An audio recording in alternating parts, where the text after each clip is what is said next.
Hello everyone, so welcome back to Vijay search academy. तो guys आज की इस वीडियो में हम देखने वाले हैं अपने इकोनॉमिक्स के चैप्टर नंबर 8 का पार्ट 2। तो पार्ट 1 तक हम लोग ने लास्ट लेक्चर में कर लिया था, जिसके अंदर हम लोग ने जाना था कि पब्लिक फाइनेंस होता क्या है, पब्लिक फाइनेंस ऑफ इंडिया ये चीज़ का मतलब क्या है, पब्लिक मतलब क्या होता है, फाइनेंस मतलब क्या होता है, और उसके अंदर मीनिंग और एक डेफिनेशन भी देखा था हम, जो कि आपके एग्जाम पॉइंट ऑफ व्यू से इंपॉर्टेंट रहेगा। तो गाइज उसमें जो 2 डेफिनेशन आपको दिए उसमें से आपको सेकेंड नंबर वाला डेफिनेशन करना है, जो कि according to professor Findlay Shirras ने दिया है, काफ़ी इजी है। तो उसके बाद था आपका डिस्टिंग्विश बिटवीन के बाद आपका अभी आज के टॉपिक में हम स्टार्ट करेंगे हमारा स्ट्रक्चर ऑफ पब्लिक फाइनेंस, कि पब्लिक फाइनेंस का स्ट्रक्चर होता क्या है। पब्लिक फाइनेंस जो हमारे देश में जो भी पैसे का लेन देन है, पूरा पैसा किस तरह से आता है, किस तरह से जाता है, वो पूरे के पूरे एक स्ट्रक्चर के अंदर दे दिया गया है, इस पर्टिकुलर स्ट्रक्चर के अंदर। तो ये जो पूरा का पूरा चैप्टर रहने वाला है इसी स्ट्रक्चर पे डिपेंड रहेगा। तो जान लेते हैं स्ट्रक्चर किस तरह का है इसका। Structure of public finance at a glance, एक नज़र में हम देखेंगे कि पब्लिक फाइनेंस किस तरह का होता है। तो बेसिकली इसको जो first second third fourth fifth part है फिफ्थ पार्ट है, उसके अंदर पब्लिक एक्सपेंडिचर है आपका पहला पार्ट। सेकेंड है पब्लिक रेवेन्यू, यानी पब्लिक का खर्चा और पब्लिक का रेवेन्यू। पब्लिक मतलब गवर्नमेंट, पूरे लोगों को गवर्नमेंट रिप्रेजेंट करते हैं, यानी ये सब जो सारी चीज़ें होगी वो गवर्नमेंट की तरफ से होगी। आगे है पब्लिक डेब्ट, फिर फिजिकल पॉलिसी, फिर फाइनेंशियल एडमिनिस्ट्रेशन। और पब्लिक एक्सपेंडिचर के अंदर सब पार्ट 4 है, ABCD करके आप देख सकते हो स्क्रीन पे। रेवेन्यू एक्सपेंडिचर उसमें आता है, कैपिटल एक्सपेंडिचर आता है, डेवलपमेंटल एक्सपेंडिचर आता है। मतलब ये सारे खर्चे, एक्सपेंडिचर मतलब खर्चा यानी गवर्नमेंट का खर्चा, रेवेन्यू का खर्चा, कैपिटल का खर्चा, डेवलप करने का खर्चा और डेवलप न करने का खर्चा, वो सारे खर्चे उसके अंदर आ जाते हैं। सेकंड है पब्लिक रेवेन्यू। पब्लिक रेवेन्यू के अंदर पैसा गवर्नमेंट कमा रही है, रेवेन्यू मतलब पैसा कमाना, रेवेन्यू मतलब पैसा आया, यानी उसके अंदर पब्लिक को कैसे पैसे आएंगे, तो या तो वो टैक्स से आएंगे या तो ये नॉन टैक्स से आएंगे। तो टैक्स के अंदर डायरेक्ट टैक्स होता है, इनडायरेक्ट टैक्स होता है। डायरेक्ट टैक्स का मतलब tax on salary, indirect tax का मतलब tax on goods and services. जो भी आपका GST निकल के आया था, GST आपका पूरी तरह से इनडायरेक्ट टैक्स है। और डायरेक्ट टैक्स के अंदर प्रोपोर्शनेट है, प्रोग्रेसिव है, रेग्रेसिव है। नॉन टैक्स रेवेन्यू की बात करें, यानी गवर्नमेंट को पैसा मिल तो रहा है मगर टैक्स से नहीं मिल रहा है, किसी और कारण से मिल, तो वो कारण क्या क्या है। या तो गवर्नमेंट को कोई फीस मिल सकती है, या तो पब्लिक गुड्स एंड सर्विसेज का प्राइस मिल सकता है, स्पेशल असेसमेंट मिल सकता है। गवर्नमेंट बहुत ही जगह पे फाइन्स एंड पेनाल्टीज लगाती है, उसके पैसे गवर्नमेंट के पास आते हैं। गवर्नमेंट को कोई गिफ्ट मिल गया, ग्रांट मिल गया, डोनेशन मिल गया कहीं से, दूसरे कंट्री से, special levy, borrowing etcetera. Gift, grant, donation, जैसे कि अभी रिसेंटली कोविड-19 में बीजेपी गवर्नमेंट ने काफ़ी अमाउंट लोगों से मांगा था कि जो कोविड-19 के पेशेंट हैं उन लोगों के लिए पैसे की ज़रूरत थी। तो टाटा ने उस समय कुछ 500 करोड़ रुपए का ग्रांट दिया था। तो इस तरह का गिफ्ट और ग्रांट इसको बोला जाता है। आगे पब्लिक डेब्ट में इंटरनल है, एक्सटर्नल है, यानी पब्लिक का उधार यानी गवर्नमेंट क्या क्या उधार लेती है। इंटरनल भी कुछ उधारी हो सकती है और बाहर के देशों से भी हो सकती है। आगे फिजिकल पॉलिसी जो गवर्नमेंट द्वारा बनाया जाता है, जिसके अंदर पब्लिक एक्सपेंडिचर, पब्लिक रेवेन्यू और पब्लिक डेब्ट देखा जाता है। फिफ्थ है आपका फाइनेंशियल एडमिनिस्ट्रेशन। उसमें है revenue expenditure and debit policy for the overall growth of. अब ये जो सारी चीज़ें हमने सुना, इसी के ऊपर पूरा चैप्टर है, एक एक करके सब देखेंगे कि किस तरह का आपका चैप्टर रहने वाला है। फर्स्ट है आपका पब्लिक एक्सपेंडिचर। तो पब्लिक एक्सपेंडिचर देख लेते क्या होता है। Public expenditure is that expenditure which incurred by the public authority, state and local bodies, यानी पब्लिक के द्वारा, यानी जो भी अथॉरिटी है, गवर्नमेंट है, सेंट्रल गवर्नमेंट होने दो, स्टेट गवर्नमेंट होने दो, लोकल गवर्नमेंट होने दो, इन तीनों के खर्चे। किस लिए ये खर्चा किया जाता है? For the protection of their citizen, अपने नागरिकों को बचाने के लिए, उनको सेटिस्फाई करने के लिए, उनके चाहत को, उनके नीड को, और इकोनॉमिक वेलफेयर को प्रमोट करने के लिए, यानी जो सामाजिक प्रॉब्लम है उसे आगे बढ़ने के लिए। 20th सेंचुरी तक क्या होता था, majority of government had adopted a policy of the laissez faire. 20वीं सदी तक लेजर फेयर की पॉलिसी बहुत सारे गवर्नमेंट एडॉप्ट करके रखी हुई थी। इस पॉलिसी के अंदर होता क्या है, function of government were restricted to the obligatory function. 20वीं सदी तक ये सारे के सारे फंक्शन ऑब्लिगेटरी थे, यानी not compulsory, compulsory. But modern government not only perform obligatory function but as a defence and civil administration but also, यानी ऑब्लिगेटरी फंक्शन के अंदर कुछ ऐसे फंक्शन थे जो देश के लिए बहुत ज्यादा जरूरी है, जो मैंने आपको लास्ट लेक्चर में बताया था।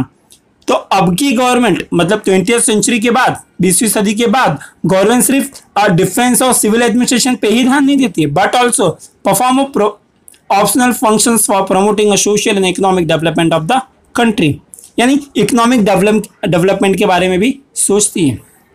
Therefore, study of public expenditure is an important part of the study of public finance. इसलिए पब्लिक एक्सपेंडिचर को जानना बहुत जरूरी है पब्लिक फाइनेंस के अंदर। आगे क्लासिफिकेशन ऑफ पब्लिक एक्सपेंडिचर। अब किस किस तरह का एक्सपेंडिचर होता है देख लेते हैं। 3 पार्ट है इसका। पहला है रेवेन्यू एक्सपेंडिचर। रेवेन्यू एक्सपेंडिचर क्या होता है? Revenue expenditure of a government is incurred carrying out a day to day function of the government department and various services. रोजमर्रा की जिंदगी में गवर्नमेंट जो जो खर्चे करती है उसे बोला जाता है रेवेन्यू एक्सपेंडिचर, जिससे उसे कुछ फायदा हो, रेवेन्यू हो। रेवेन्यू एक्सपेंडिचर यानी कमाने वाला फायदा, ऐसा आप लिख सकते हो हिंदी में। इट इज इंकर्ड रेगुलरली, रोज रोज होता है ये। एग्जाम्पल क्या है इसका? कॉस्ट ऑफ गवर्नमेंट, गवर्नमेंट का कॉस्ट जो गिरता है, सैलरी देती है गवर्नमेंट, अलावेंस देती है, पेंशन देती है बहुत लोगों को जो एम्प्लॉय रिटायर हो जाते हैं, मेडिकल फैसिलिटी देती है, पब्लिक हेल्थ सर्विसेज देती है। बी पार्ट है आपका कैपिटल एक्सपेंडिचर, यानी कैपिटल पे हुआ खर्चा, यानी पैसे तो वापस नहीं आएंगे लेकिन देश की भलाई के लिए वो खर्चा करना जरूरी हो जाता है। Capital expenditure of the government is expenditure progress and development of the country. Country को डेवलप करने के लिए जो एक्सपेंडिचर किया जाए उसे कैपिटल एक्सपेंडिचर कहा जाता है। आप लिख सकते हो उसे टेक्स्ट बुक में। For example huge investment in the different development projects, अलग अलग डेवलपमेंट प्रोजेक्ट में पैसे डाल देना, लोन दे देना, state government and government companies, repayment of government loans, ये सारी चीजें क्या है? गवर्नमेंट ने कभी कोई लोन लिया उस गवर्नमेंट को रिपे करना, ये भी एक कैपिटल एक्सपेंडिचर होता है। डेवलपमेंटल एक्सपेंडिचर क्या होता है? Developmental expenditure is productive in nature. Developmental expenditure क्या है? ये काफी प्रोडक्टिव रहता है, यानी देश को आगे बढ़ाने की बात हो रही है। The expenditure which result in generation of employment, increase in the production price stability, यानी एम्प्लॉयमेंट जनरेट करना है, रोजगार बढ़ाना है देश के अंदर, उसके लिए जरूरी हो जाता है। It is known as developmental expenditure. For example health के लिए, एजुकेशन के लिए, इंडस्ट्री को डेवलप करने के लिए, सोसाइटी को वेलफेयर देने के लिए यानी सोसाइटी को अच्छा करने के लिए, रिसर्च एंड डेवलपमेंट के लिए, R&D उसके लिए करना जरूरी हो जाता है, रिसर्च करना, कुछ खोज करना। डी पार्ट है नॉन डेवलपमेंटल एक्सपेंडिचर, यानी यहाँ पे अब डेवलपमेंट की बात नहीं हो रही है। On the other hand the government expenditure which does not yield any direct productive impact on a country is called non development expenditure. कुछ ऐसे भी कॉस्ट होते हैं जो गवर्नमेंट को करना तो पड़ता है लेकिन उससे कोई डेवलपमेंट नहीं होता। फॉर एग्जाम्पल एडमिनिस्ट्रेशन कॉस्ट, यानी गवर्नमेंट को चलाने का खर्चा। वॉर, अब लड़ाई हो गई उसमें तो कुछ डेवलपमेंट नहीं हो रहा मगर खर्चा तो होगा। एक अच्छा एग्जांपल है, अंडरलाइन कर सकते हो, इसे याद रख सकते हो। वॉर एक्सपेंडिचर जो होता है वो नॉन डेवलपमेंटल एक्सपेंडिचर होता है।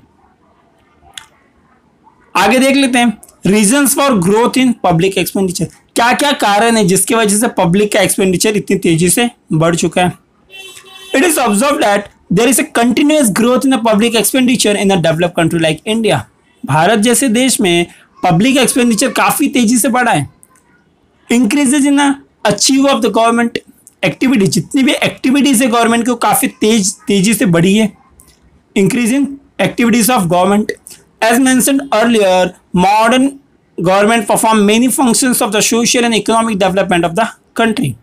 ये जो मॉडर्न गवर्नमेंट है ना वो काफी सोशल एंड काफी इकोनॉमिक डेवलपमेंट करती है। These functions include the spread of education, public health, public work, public recreation, social welfare scheme, etc. ये पब्लिक के ऊपर भी ध्यान देती है, पब्लिक को आगे बढ़ाने की बात करती है, सोसाइटी पे भी ध्यान देती है। इन सब चीज़ों के वजह से पब्लिक का गवर्नमेंट का खर्चा जो है वो काफ़ी हद तक बढ़ चुका है। It is observed that new functions are continuously being undertaken to the old functions being performed more efficiently on a huge scale by the government. ये देखा जा रहा है कि कंटिन्यूसली ये नया फंक्शन आगे बढ़ के आ रहा है और काफ़ी हेल्पफुल हो रहा है। Rapid increase in population, population का तेजी से बढ़ना ये भी एक कारण है जिसकी वजह से पब्लिक एक्सपेंडिचर बढ़ चुका है। 2011 के सेंसस के हिसाब से 121 करोड़ की पॉपुलेशन थी जो कि अब 2021 में वापस से सेंसस होने वाला है, तो ये काफ़ी हद तक आप बोल सकते हो 135 से 140 करोड़ तक आपका पॉपुलेशन अब काउंट होके आएगा, जहाँ तक लगता है। Third, the growing urbanisation. Urbanisation क्या है? शहरी इलाकों का बढ़ना, यानी spread of urbanisation is a global phenomena of the day. शहर ज़्यादा बस रहे हैं, जब शहर बसेंगे तो शहरों पे खर्चा करने के लिए पैसे बहुत ज़्यादा लगते हैं। वहाँ वाटर सप्लाई लगता है, रोड चाहिए, वहाँ एनर्जी चाहिए, स्कूल चाहिए, कॉलेजेस चाहिए, पब्लिक ट्रांसपोर्ट चाहिए, इन सारी चीज़ों की जरूरत वहाँ पे पड़ती है। फोर्थ है increase in the defence expenditure. आजकल जैसे आप सुन रहे हो कि हर जगह पे चाइना वॉर है, तो पाकिस्तान से वॉर है, तो इस देश की धमकी, वो देश की धमकी, इन सब कारणों की वजह से बहुत ज़्यादा से ज़्यादा एक्सपेंडिचर वो जो डिफेंस पे करना पड़ता है। अब डिफेंस का एक्सपेंडिचर तो नॉन डेवलपमेंटल है, लेकिन उसे करना जरूरी हो जाता है। फिफ्थ है स्प्रेड ऑफ डेमोक्रेसी। डेमोक्रेसी का बढ़ना, लोकतांत्रिक। Majority of countries in the world are democratic in nature. Democratic में क्या होता है? बार बार इलेक्शंस होते हैं, इलेक्शंस में काफ़ी खर्चे होते हैं, तो ये सारे के सारे खर्चे गवर्नमेंट के हो जाते हैं। यही चीज़ टोटल एक्सपेंडिचर को बढ़ाता है। इन्फ्लेशन, इन्फ्लेशन यानी महंगाई। Just like a private individual, the government has to buy a goods and services. जैसे हम गुड्स एंड सर्विसेज को खरीदते हैं, क्योंकि इसी तरह से गवर्नमेंट को भी गुड्स एंड सर्विसेज को खरीदना पड़ता है। वहीं पे अगर इन्फ्लेशन होगा यानी महंगाई होगी, तो गवर्नमेंट को भी चीज़ें महंगी खरीदनी पड़ेगी। और एक बार गवर्नमेंट ने चीज़ें महंगी खरीदी तो ऑब्वियसली पब्लिक एक्सपेंडिचर का बढ़ना तो तय है। सेवेंथ है इंडस्ट्रियल डेवलपमेंट, यानी इंडस्ट्रीज कितनी बड़ी है। Industries development lead to a increase in production, employment and overall growth of the country. पूरी इकोनॉमी के ग्रोथ के लिए, प्रोडक्शन के लिए, एम्प्लॉयमेंट के लिए इंडस्ट्री का डेवलपमेंट होना जरूरी हो जाता है। अब गवर्नमेंट को बहुत ज़्यादा एफर्ट डालना पड़ता है, ह्यूज मतलब बहुत ज़्यादा ह्यूज एफर्ट डालना पड़ता है इम्प्लीमेंटिंग द वेरियस स्कीम, बहुत सारे स्कीम को लागू करना, इम्प्लीमेंटिंग लागू करना। Programme of the industry development this result in increase in government expenditure. इसी चीज़ ने गवर्नमेंट एक्सपेंडिचर को काफ़ी हद तक बढ़ा दिया है। Disaster management, many natural and man-made calamities like earthquake, food, cyclone, social unrest, etc. are occurring in a more frequently. आजकल डिजास्टर मैनेजमेंट पे भी काफ़ी प्रेशर है, यानी ये सब चीज़ें जो तेज़ी से बढ़ रहे हैं, जैसे साइक्लोन आ रहा है, अर्थक्वेक आ रहा है, कहीं पे बाढ़ आ जा रहा है, कहीं पे समाज में झगड़ा हो जा रहा है किसी चीज़ को लेके, तो इन सब चीज़ों की वजह से भी गवर्नमेंट का कहीं ना कहीं तो खर्चा बढ़ रहा है, जिसके वजह से काफ़ी प्रॉब्लम फेस करना पड़ रहा है और पब्लिक एक्सपेंडिचर बढ़ रहा है। तो गाइज ये आपका था सेकेंड पार्ट। ये पार्ट को यहीं तक रखते हैं। आई होप आपको लेक्चर समझ में आया होगा। चैनल को हमारे सब्सक्राइब कर लेना और वीडियो को ज़्यादा से ज़्यादा शेयर करना। अभी की इस वीडियो में बस इतना ही, मिलते हैं अगली वीडियो में, तब तक के लिए bye bye, take care, be safe, be at home.